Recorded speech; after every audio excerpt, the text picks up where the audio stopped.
और अब बात उस शौर्य की, उस अदम्य साहस की जिसे पूरी दुनिया सलाम कर रही है, उस अदम्य साहस की जो वीरता की कहानी कहती है, जिसका सम्मान किया गया। भारतीय वायुसेना के विंग कमांडर अक्षय सक्सेना को अरब सागर में समुद्री डकैती विरोधी अभियानों के दौरान उनके असाधारण योगदान के लिए वायुसेना पदक यानी कि वीरता के पदक से सम्मानित किया गया है। लेकिन अक्षय ने ऐसा किया क्या? विंग कमांडर अक्षय सक्सेना को सेना पदक से सम्मानित क्यों किया गया? इसकी कहानी अगर आप सुनेंगे तो आप चौंक जाएंगे, आप गर्व से फूले नहीं समाएंगे। विंग कमांडर अक्षय सक्सेना समुद्री लुटेरों के खिलाफ चलाए गए एक मिशन का हिस्सा थे। अरब सागर में 16 मार्च को समुद्री लुटेरों ने एक व्यापारिक जहाज पर कब्जा कर लिया था। मामला अरब सागर में पिछले साल 16 मार्च को सोमालियाई लुटेरों के खिलाफ चलाए गए मिशन पर जुड़ी हुई है और इस मिशन पर थे विंग कमांडर अक्षय सक्सेना। इस मिशन का उद्देश्य था समुद्री सुरक्षा को तय करना, जिस जहाज पर समुद्री लुटेरों ने कब्जा कर रखा था। उस जहाज से आईएनएस कोलकाता पर भी भारी गोलीबारी की गई थी। विंग कमांडर अक्षय सक्सेना ने बेहद कम रोशनी में 10 घंटे लंबे इस मिशन में उड़ान भरी थी। उन्होंने कमर्शियल जहाज के 17 क्रू मेंबर को बचाने के लिए 2 हमलावर क्राफ्ट बोट और 18 मार्कोस कमांडोज की एक टीम को हवाई जहाज से सोमालियाई तट पर उतारा था। तो इस ऑपरेशन को, इस स्ट्राइक को कैसे अंजाम दिया गया जो विदेशी सरजमी पर की गई? सुनिए कैसे इस असंभव मिशन को संभव बनाया गया। अब आपको बताते हैं कैसे भारतीय वायुसेना के विंग कमांडर ने इस असंभव से काम को अंजाम दिया। दरअसल जहां इस मिशन को अंजाम देना था, यानी जिस जहाज पर समुद्री लुटेरों ने कब्जा किया था, उसे काउंटर करने के लिए ऑब्जेक्टिव एरिया सोमालिया तट के पास 2 हमलावर क्राफ्ट बोट और 18 मार्कोस कमांडोज की एक टीम को पहुंचना था। मार्कोस कमांडोज जो देश की सबसे एलीट कमांडोज में गिनी जाती है, जिसे मरीन कमांडोज भी कहते हैं। मिशन का ऑब्जेक्टिव एरिया 1450 समुद्री मील था, जो एनएम में था। एनएम का मतलब भी आपको बता देते हैं, एनएम 1.8 नॉटिकल माइल यानी कि 1.8 किलोमीटर का होता है। यहां तक सेना की टीम को पहुंचाने के लिए C-17 एयरक्राफ्ट से कैप्टन विंग कमांडर सक्सेना ने कम रोशनी में उड़ान भरी। पहचान से बचने के लिए उन्होंने शाम के अंधेरे में मार्कोस कमांडोज को एयर ड्रॉप किया। इसमें सबसे बड़ी बात यह भी थी कि आखिरी समय में ड्रॉप लोकेशन को चेंज किया गया था। लेकिन इसके बाद भी विंग कमांडर अक्षय सक्सेना ने सटीक और सुरक्षित एयर ड्रॉप कराया, जिसके बाद इस मिशन को अंजाम दिया गया। और इस मिशन को अंजाम देने के बाद न सिर्फ 17 भारतीय को वहां से छुड़ा गया, बल्कि इस मिशन को सफलतापूर्वक पूरा भी किया गया। इसकी चर्चा अब पूरे देश में ही नहीं, पूरी दुनिया में हो रही है। चलिए आगे बढ़ते हैं, बात करते हैं दिल्ली के विधानसभा चुनाव की। दिल्ली विधानसभा चुनाव की तस्वीर क्या होने वाली है? आज की तारीख में पूरे देश में, पूरी दिल्ली में यही सवाल पूछे जा रहे हैं कि दिल्ली में किसकी सरकार बनेगी, दिल्ली में कौन सरकार बनाएगा, कौन मुख्यमंत्री होगा। आम आदमी पार्टी क्या वापस कर रही है? क्या बीजेपी सत्ता में आने जा रही है? क्या कांग्रेस पार्टी को कुछ सीटें मिल सकती हैं? ये ऐसे तमाम सवाल है जो इन दिनों आप कहीं घर में बैठे हो, दफ्तर में बैठे हो दिल्ली एनसीआर में, या फिर आप कहीं चौक चौराहों पर बैठे हो, किसी चाय वाले के पास बैठे हो, कहीं नुक्कड़ या टपरी पर बैठे हो, ये सवाल जरूर पूछा जाता होगा। सवाल ये, आम आदमी पार्टी चौथी बार सत्ता में आएगी नहीं, या फिर आम आदमी पार्टी प्रचंड बहुमत से आएगी। सवाल ये कि क्या बीजेपी इस बार आम आदमी पार्टी का खेल बिगाड़ने में कामयाब होगी और दूसरे राज्यों की तर्ज पर डबल इंजन की सरकार बनाने में बाजी मार लेगी। आम आदमी पार्टी और बीजेपी की जंग के बीच क्या कांग्रेस कोई कमाल दिखा पाएगी? क्या खोई हुई जमीन को वापस लेने की शुरुआत कर पाएगी?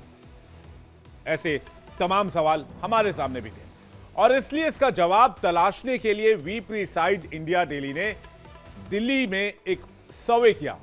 हमने ओपिनियन पोल जनरेट किया। इस सर्वे में जो आंकड़े सामने आए हैं वो बताते हैं कि आम आदमी पार्टी चौथी बार अपनी सरकार बनाने में कामयाब हो सकती है। जी हां, 2013, 2015, 2020 की तरह ही 2025 में एक बार फिर दिल्ली की जनता आम आदमी पार्टी को सत्ता सौंप सकती है। हालांकि इस बार के चुनाव में 2 बार के मुकाबले आम आदमी पार्टी की कामयाबी करिश्माई नहीं होगी। सीटें घट सकती हैं, जिस तरह से वो 2 बार 60 सीटों से ज्यादा जीतती रही, उस तरह की कामयाबी शायद आम आदमी पार्टी को न मिल पाए। तो टैली जो है, आंकड़े जो है वो क्या है, वो आपको दिखाते हैं।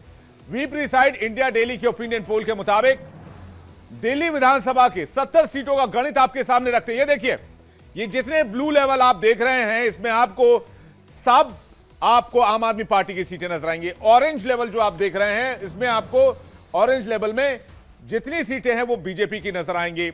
अगर आप मिक्स कलर्स की बात करेंगे, ब्लू और ऑरेंज की, तो इसमें वो सीटें फंसी हुई हैं। चाहे वो नरेला की बात हो, नांगलोई जाट की बात हो, चाहे वो आरकेपुरम की बात हो, द्वारका की बात हो, या फिर पटपाड़गंज की बात हो, या फिर त्रिनगर की बात हो।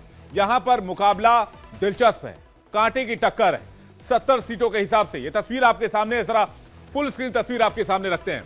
ये देखिए, अब आप अंदाजा लगा लीजिए कि कहां पर क्या हिसाब किताब, कहां पर क्या समीकरण बन रहे हैं we preside India daily opinion poll के हिसाब से। गणित देखा जाए तो आम आदमी पार्टी के खाते में 50 से 55 सीटें आती दिख रही हैं। 2015-2020 के मुकाबले ये सीटें कम हो रही हैं। हालांकि सत्ता के लिहाज से जरूरी बहुमत का जो आंकड़ा है वो 36 है और उससे कहीं ज्यादा है। वहीं विपक्षी पार्टी बीजेपी की अगर बात करें तो बीजेपी की सीटों में भी इजाफा होता दिख रहा है। बीजेपी 15 से 20 सीटों तक जा सकती है, जो ये बता रहा है कि उसके पिछले 2 बार के प्रदर्शन के मुकाबले में कहीं बेहतर प्रदर्शन इस बार हो सकता है। हालांकि वो इस बार भी सत्ता तक पहुंचेगी, ये मुश्किल लग रहा है। वहीं दिल्ली विधानसभा चुनाव में तीसरी पार्टी जो है कांग्रेस की अगर बात करें तो उसके प्रदर्शन में कोई सुधार होता नहीं दिख रहा है, यानी उसकी सीटों में कोई इजाफा नहीं दिख रहा है।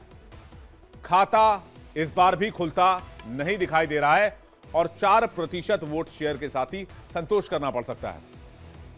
वहीं अगर बात करें वोट शेयर की, तो आम आदमी पार्टी की अगर बात करें तो 51% वोट शेयर आम आदमी पार्टी को मिलता दिख रहा है, जबकि बीजेपी 10% पीछे है और 41% वोट बीजेपी को जा सकती है। वहीं अगर कांग्रेस की बात करें तो कांग्रेस को 4% वोट मिलता दिख रहा है, तो अन्य को 2% वोट मिलता नजर आ रहा है। आज दिल्ली के द्वारका में पीएम मोदी ने जनसभा की। इस दौरान उन्होंने कहा कि दिल्ली में डबल इंजन सरकार होनी चाहिए। वहीं उन्होंने यह भी कहा कि बीजेपी दिल्ली को आधुनिक बनाना चाहती है। पीएम मोदी ने किसी पार्टी का नाम लिए बगैर भी कहा कि दिल्ली को तकरार नहीं बल्कि तालमेल वाली सरकार चाहिए। वहीं उन्होंने यह भी कहा कि जहां झुग्गी वहां मकान हमारा संकल्प है। विकसित भारत की राजधानी ऐसी ही होनी चाहिए। पूरी दिल्ली में ऐसा ही विकास होना चाहिए। दिल्ली शहर ही नहीं, दिल्ली देहात के गांव भी देश के गांव के लिए मॉडल बने, ऐसा विकास भाजपा करेगी। और इसी विश्वास के साथ आज दिल्ली एक सुर में कह रही है, अब की बार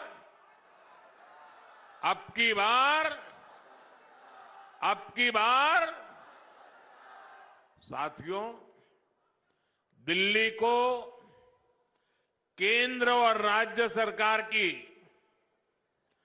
डबल इंजन वाली सरकार चाहिए। आपने पहले कितने ही साल कांग्रेस को देखा, फिर दिल्ली पर आपदा वालों ने कब्जा कर लिया। आपने मुझे देश की सेवा करने का बार बार अवसर दिया है।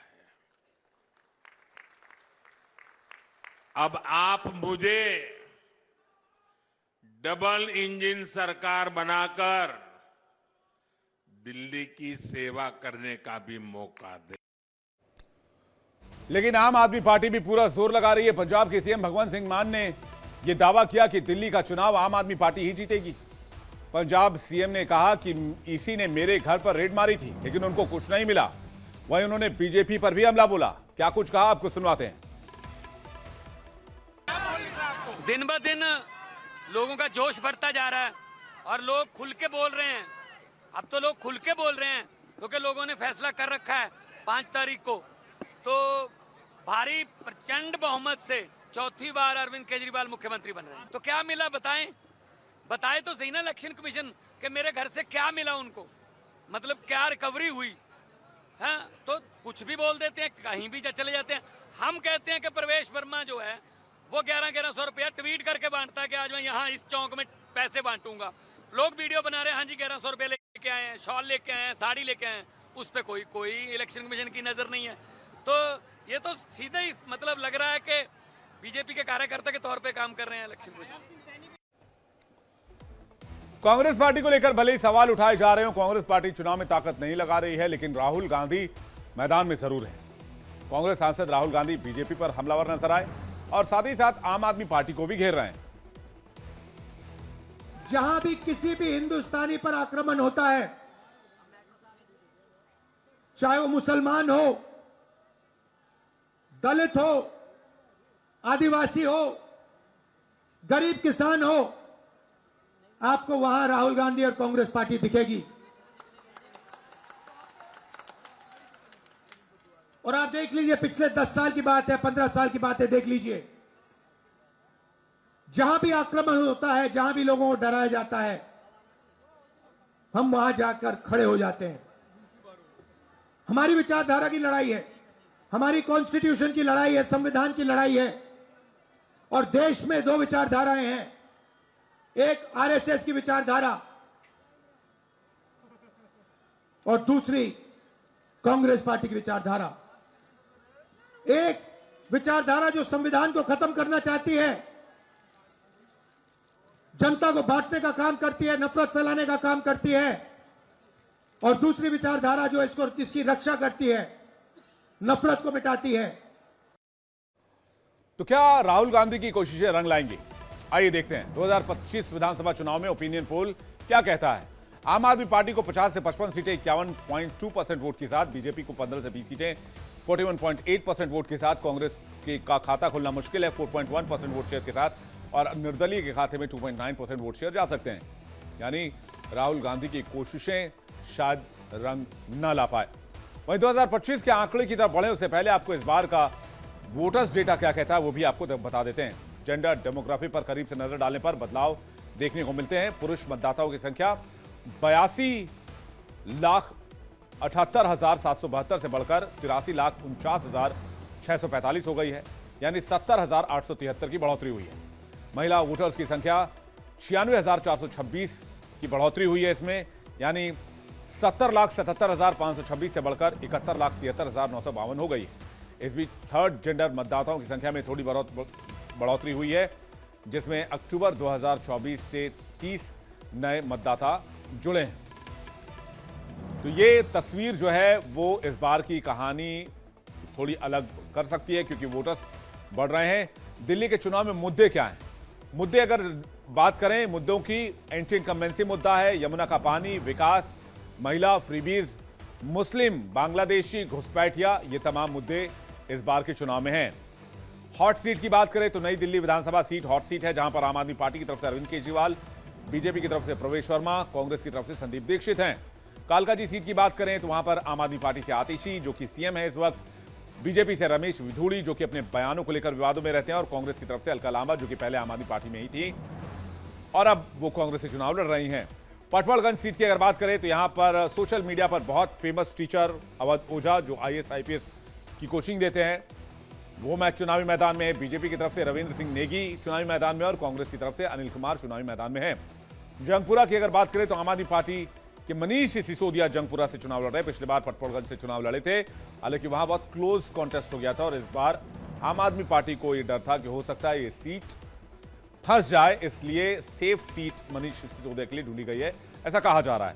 बीजेपी की तरफ से यहां पर तरविंदर सिंह मारवा और कांग्रेस की तरफ से फरहद सूरी को चुनावी मैदान में उतारा गया है। करावल नगर में आम आदमी पार्टी से मनोज त्यागी हैं चुनावी मैदान में, बीजेपी की तरफ से कपिल मिश्रा हैं, जो कि काफी फेमस हैं, सोशल मीडिया पर अपने बयानों को लेकर काफी सुर्खियों में रहते हैं, और कांग्रेस की तरफ से पीके मिश्रा को चुनावी मैदान में उतारा गया है। और आइए जल्दी से आपको उन सीटों के बारे में बता देते हैं जहां बीजेपी का प्रदर्शन बेहतर रहा है, लेकिन जीत दर्ज कर पाने में बीजेपी नाकाम रही है। बड़ी बात यह है कि कई सीट इसमें से ऐसी हैं जहां भले ही किसी और पार्टी ने जीत हासिल की हो, लेकिन बीजेपी दूसरे नंबर पर ही रही है। सबसे पहले नई दिल्ली विधानसभा सीट 1993 से वजूद में है और पहली बार बीजेपी के कीर्ति आजाद जीते थे। 1998 से 2008 तक शीला दीक्षित जीती। 2013 से लगातार अरविंद केजरीवाल जीत रहे हैं। सीलमपुर नॉर्थ ईस्ट दिल्ली की सीट है जहां पर मामला बीजेपी के लिए फंसा हुआ है। कोंडली पूर्वी दिल्ली की सीट एससी रिजर्व है, यहां पर भी बीजेपी के लिए मामला फंसा हुआ है। ओखला साउथ ईस्ट की मुस्लिम बहुल सीट है, यहां पर भी बीजेपी के लिए चुनौती दिखती है। बीजेपी यहां पार पाने में नाकाम नजर आती है। अंबेडकर नगर दलितों के लिए रिजर्व सीट है, यहां पर भी बीजेपी अपना खाता नहीं खोल पाई है और यहां पर भी बीजेपी चुनाव जीतना चाहती है। देवली दक्षिण दिल्ली की सीट है। देवली सीट 2008 में देवली सीट पर पहली बार चुनाव हुआ था और 2008 में कांग्रेस के अरविंदर सिंह लवली यहां से चुनाव जीतकर आए थे। इसके अलावा जंगपुरा है और साथ ही साथ विकासपुरी है और बल्ली मारान है। ये वो सीटें हैं जहां पर बीजेपी को पार पाना या फिर बीजेपी को जो कॉन्टेस्ट में बीजेपी उतरती है, इस सीट को जीत पाना बीजेपी के लिए लोहे के चने चबाने जैसा होता है। अगर बीजेपी इन सीटों पर वर्कआउट करती है तो पॉसिबिलिटीज और चांसेस बीजेपी के लिए और बड़े हो जाएंगे दिल्ली के अंदर।